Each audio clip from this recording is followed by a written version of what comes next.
here with this teasel there are little lines cut into it, and these little lines are much shallower than the gaps in between my tree, and the reason for that is because there's quite a lot of lino there.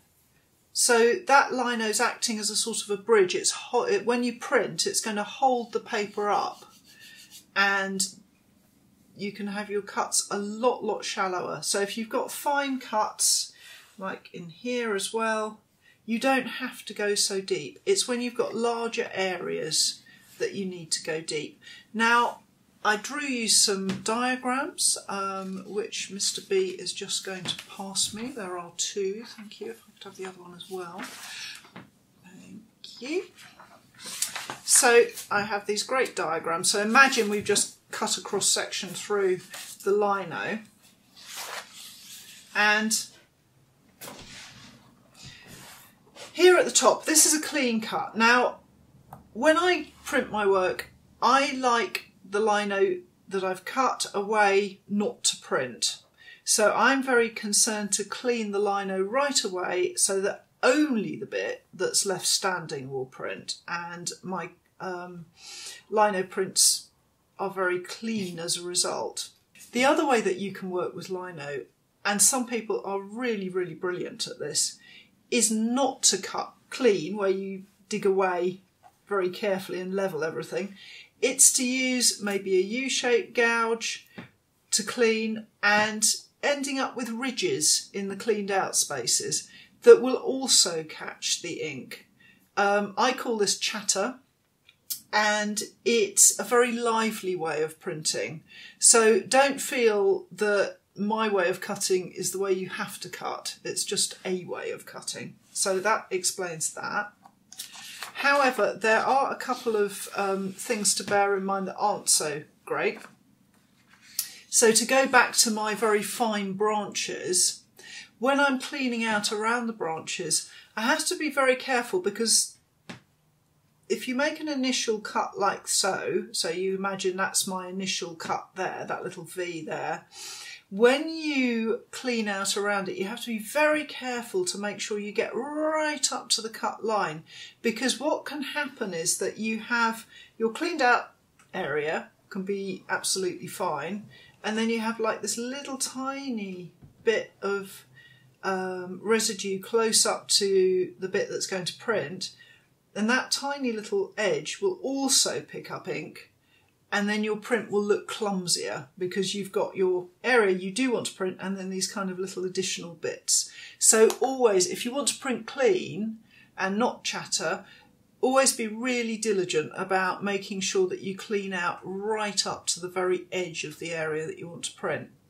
The other thing, and it's something we'll look at when we get to the printing, is that with the best will in the world, even if you clean out right up to the edge where you want to print and you've got really clean clearances, when you ink up, almost inevitably you will get some ink in the dead space that you don't want to print.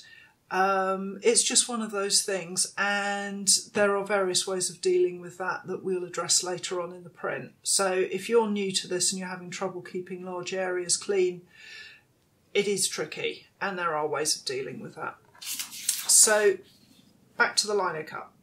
The other thing about learning to cut lino is getting up your nerve to cut accurately along the edge of somewhere. So here, where this red line is, I actually want to clean out all the lino on this side up to that line. So I'm just going to turn this round, and you can see here perhaps that there is a cutting mat that I'm using. This is nothing fancier than rug underlay. It's for stopping rugs sliding around your house, and this particular make comes from IKEA. I have sewn a fabric border around it to stop it curling up, but that is by no means compulsory. So I want to cut along this edge here nice and accurately. So what I'm going to do is, what you can do if you're concerned about it, is first cut, don't worry about being along the line, just cut yourself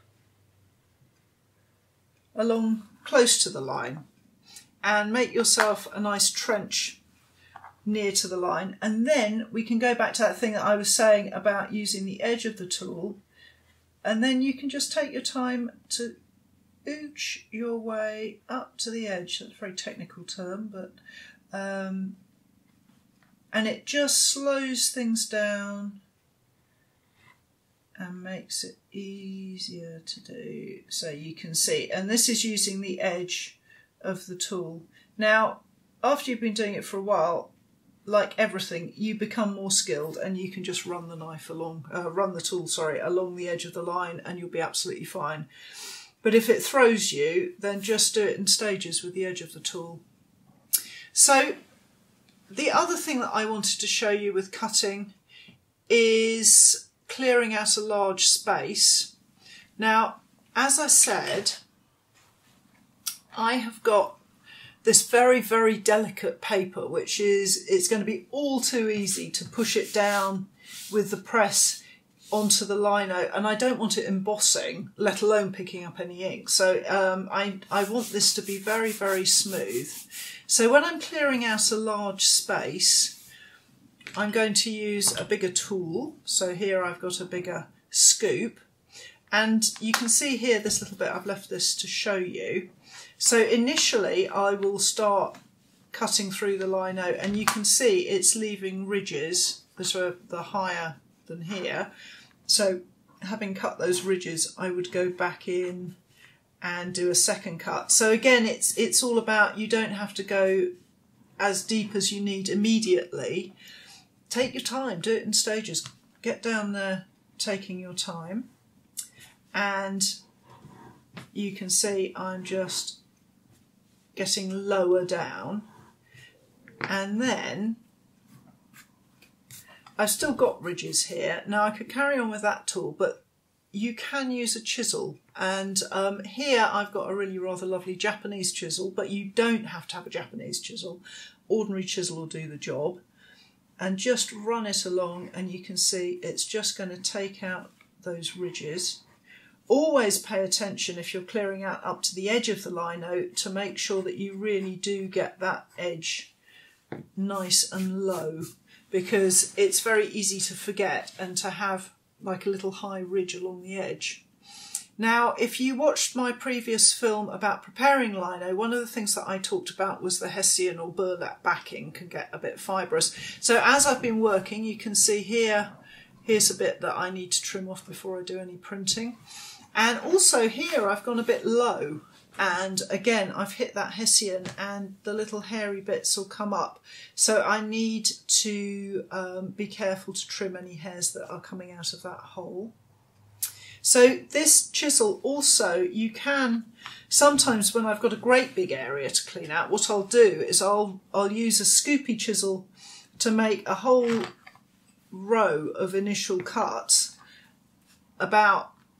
maybe about that wide or a little bit wider, and then I will just come in with a chisel and take those out.